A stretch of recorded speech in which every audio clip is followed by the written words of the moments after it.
Encore un atelier Zoom qui se termine, cette fois-ci sur le site archéologique extraordinaire à Jérusalem. Ce site s'appelle le Tombeau des Rois. Nous avions comme invité Chaim Berkovitch, Chaim qui était d'abord, avant tout, un grand militant et aussi un écrivain, puisqu'il a écrit un très très beau roman historique sur ce lieu qu'on désigne par le nom de Tombeau des Rois. Et comme Chaim nous a expliqué, cette appellation est sujette à erreur pour la bonne et simple raison que les archéologues ont réussi à prouver qu'il s'agit là d'un autre tombeau. Les personnes qui ont appelé ça Tombeau des Rois pensaient avoir découvert le tombeau de David et de Salomon. Et ce sont donc des archéologues français. Et lorsqu'ils ont compris leur erreur, ils sont revenus rechercher et ont émis l'hypothèse qu'il s'agit là du tombeau d'une grande reine mal connue du grand public. Cette reine s'appelle la reine Hélène d'Adiabène. L'Adiabène, ou Haïdaïb en hébreu, est une région de l'Irak actuel, la région de Mossoul, du Kurdistan plus exactement. Et à l'époque du Second Temple, il y avait là-bas un royaume indépendant qui était dirigé donc par la famille de cette reine d'Adiabène. Et elle avait 2 fils. Et elle et ses 2 fils vont se convertir au judaïsme. Et quelques années avant la grande révolte à Jérusalem, la reine Hélène va faire son alia et va se faire remarquer de la plus magnifique façon du monde. D'abord, elle va offrir des cadeaux au Beth Amikdash. Elle va offrir un lustre entièrement composé de piécettes en or, de telle manière que lorsque le rayon du soleil frappait sur chacune de ces piécettes, alors c'était un rayon de soleil qui pénétrait à l'intérieur du Beth Amikdash. Elle va offrir aussi une grande table, une espèce de tableau comme ça, sur lequel étaient écrits les passages de la Torah de la Isha Sota, la femme qui est soupçonnée d'adultère. Et c'est une coïncidence absolument extraordinaire, puisque ce Shabbat, nous avons lu la parashat Nasso, et c'était un des thèmes principaux de cette parasha.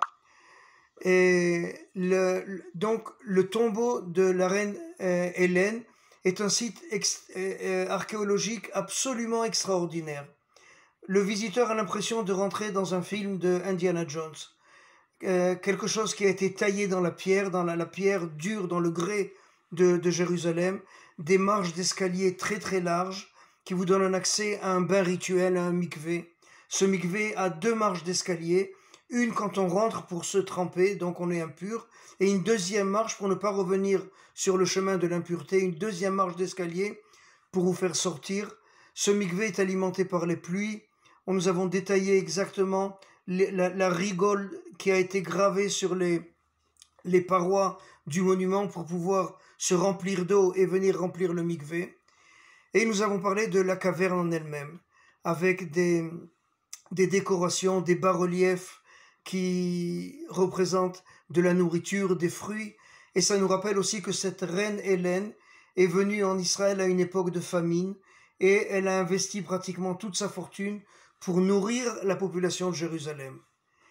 Et nous ne pouvions pas ne pas parler du problème actuel, du problème brûlant qu'il y a aujourd'hui, du fait que cet endroit, ce site religieux, archéologique juif, est passé entre les mains de l'État français.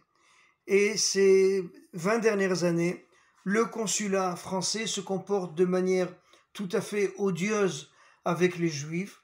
Et malheureusement, la politique va venir envenimer les relations de cordialité qui auraient dû marquer le consulat français à Jérusalem avec la population juive, vu que ce site-là se trouve dans une rue qui s'appelle Rehov Salah Hadin, dans ce qu'on appelle la vieille ville de Jérusalem. Alors les Français empêchent les Juifs de venir pèleriner ici pour pouvoir défendre, pour pouvoir continuer à avancer l'idée que cette partie-là de Jérusalem n'appartient pas à l'État d'Israël, que cette partie-là de Jérusalem n'appartient pas au peuple juif.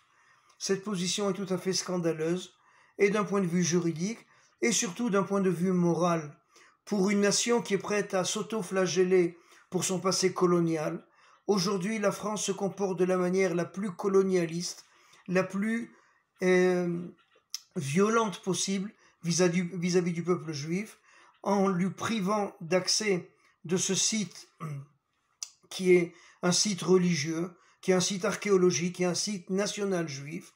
Et quand on sait que une fois par an, là, le consulat français autorise la réalisation d'un groupe théâtral palestinien, ou d'un festival de théâtre palestinien dans ces lieux-là qui sont saints, importants à plusieurs points de vue pour le peuple juif. Alors, dans quelques jours, on aura l'enregistrement de cette émission extraordinaire. Et je vous invite à rester à l'écoute de nos ateliers Zoom. À très bientôt, Shavua Tov à tout le monde.